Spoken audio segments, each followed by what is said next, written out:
कोयना दौलत महोत्सवाचं आयोजन जोरदार झालेलं आहे आणि आज खूप विकास प्रकल्पांचं उद्घाटन झालंय,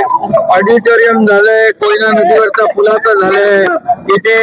म्युझिकल फाउंटनचं झालंय आणि त्याचबरोबर स्टेडियमचं झालेलं आहे आणि त्याचबरोबर आज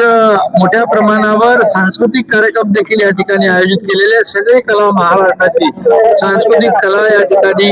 सादर करण्याची संधी कलाकारांना शंभूराज देसाई पालकमंत्री यांनी दिलेली आहे आणि म्हणून ग्रामीण भागात एवढ्या मोठ्या प्रमाणावर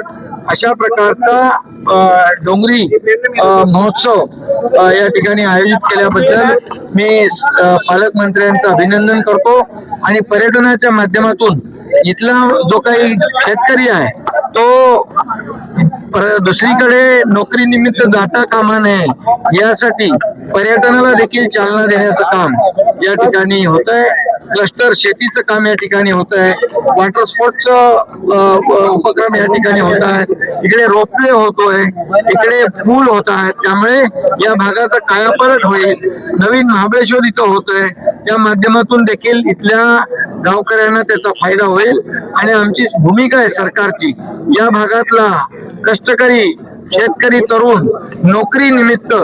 बाहेर मुंबई ठाण्यासारख्या शहरात त्याला जावं लागू नये, तो इथंच त्याला नोकरी मिळावी, इथे त्याच्या हाताला काम मिळावं आणि जे गेलेले आहेत ते पुन्हा इकडे यावेत असं आमचा सरकारची भूमिका आहे. बारामती